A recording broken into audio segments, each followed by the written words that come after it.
stress is a general feeling of not being able to cope up with the world, and we may find ourselves feeling less valuable or worthy to be a part of the events in the world, and that will add more stress to what we are going through, and overall it makes us less adaptive or less adjusted in whatever we are dealing with. But what makes a big difference is the way we respond to stress. Not all stress are negative or bad. There is something called eustress, which is a positive stress. Now, when we have important projects to deal with, where we need some motivation, where we have to achieve something, or we are working really hard to achieve the goals we want, we need some form of stress, so that some intensity of stress is good for us. So, this positive stress which raises our performance, which motivates us, which helps us to achieve what we desire, which helps us achieve our goals, is a positive stress, and that is called eustress. However, eustress has all the potential, all the ability and talent to make itself into a distress.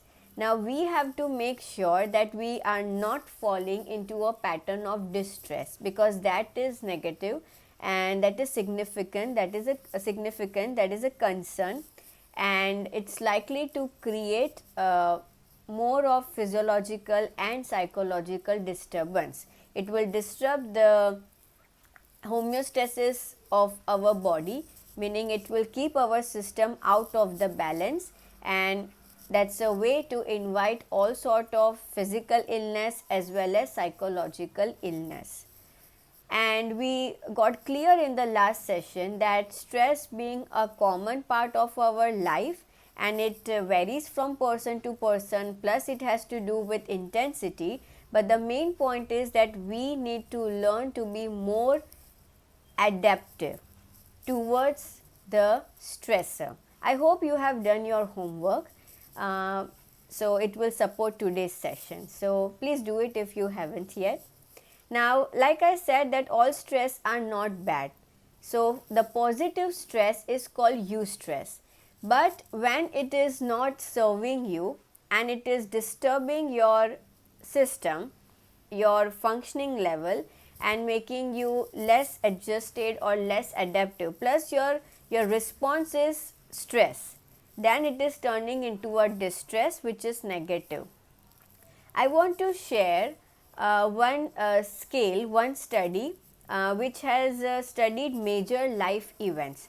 Now see, there are some life events which are equally stressful for all of us. So there were these researchers who did a long study to identify the relationship between major life events and stress points. Okay. This study was conducted by Holmes and Rahe, and it is called life stressful events scale. Now, what they identified, that there are certain major life there are major stress events which are equally stressful for all of us. So this is kind of universal, and also something which is not in our control. And when one experiences this major shifts or events in their life, they are likely to feel stress. So here are some examples of major stressful life events, and like I said, this was first investigated by Holmes and Rahe. So if there is a death of a spouse, divorce, illness, or some separation is involved, or you are getting tired at work, or there is a major change in work, or retirement is the concern. Third concern is health of a family, or not so good relationship with family or with in-laws, personal achievement, living condition, revision of personal habits. If you are suddenly changing yourself, like I said, no, there are positive stressors as well. This is a good example. If you are suddenly changing yourself, we are somewhat attached to our old self also. तो वो एकदम से वो change होना भी difficult है accept करने में. Then trouble with boss, okay. Change in your working hours or working conditions. If you are a student, then major changes in school or colleges or university. Change in your eating habits or sleeping habits. Vacation. So all of this could be a good, you can consider it as a checklist and identify your triggers. So where death is involved, meaning loss of a dear one, separation, any type of separation is involved, any major life changes are involved, and any type of shift or personal changes are involved. These are examples of some major stressful life events which is likely to create stress in all of us. So by identifying these triggers, and you understand that this is something which is not in your control also. So here what patterns you can create and how you can deal with it. Here you don't have to think on how can I control it or how can I make it better to be more controlling of it. But here what needs to be understood is as how may I be more adaptive towards it and how I can respond better so that I can deal effectively with all these stressors. Now based on this study, the population, the sample, in the sample, people who rated these events high on a scale of 0 to 100, the ones who have rated high means like they experience higher stress towards all of these events which I just mentioned, they experienced more serious physical illnesses than the ones who rated it at a average or below average level.